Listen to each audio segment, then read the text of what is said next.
açılan gülün. Sen uydun ay baharcan, başlayan akça karın. Sen uydun ay baharcan, dağına çıkan keyikten, çeşme boyda biten del gülün. Nereden cemin güzel kıydan, sen uydun ay baharcan. Baharcan söyleyen cennetin tergülü, aşkında yandırma beni. Baharcan söyleyen cennetin tergülü, aşkında yandırma beni. Orunda koydurma beni.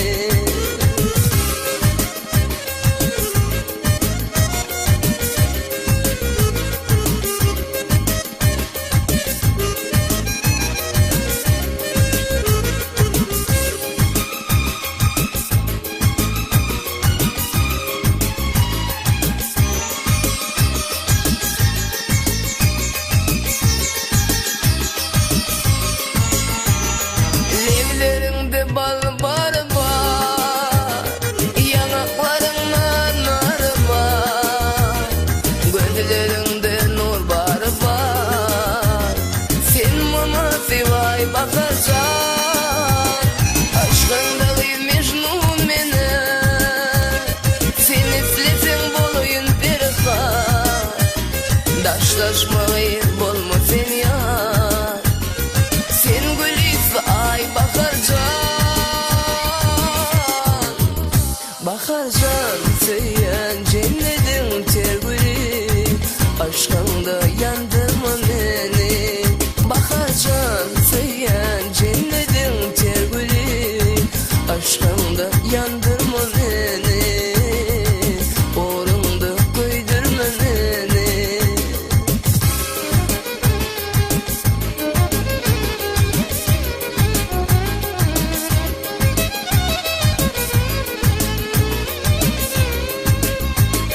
Aşk sana nama koştu, sen uğrunda yanıp içti.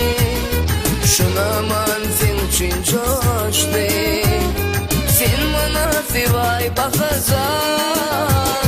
Ben dürlüşenedim seni, öpe bakman gözlüm seni. Yandırmada arzu seni, sen bana sevay bakarcan. Baharcan söyleyen cennetin tergülü, aşkında yandırma beni. Baharcan söyleyen cennetin tergülü, aşkında yandırma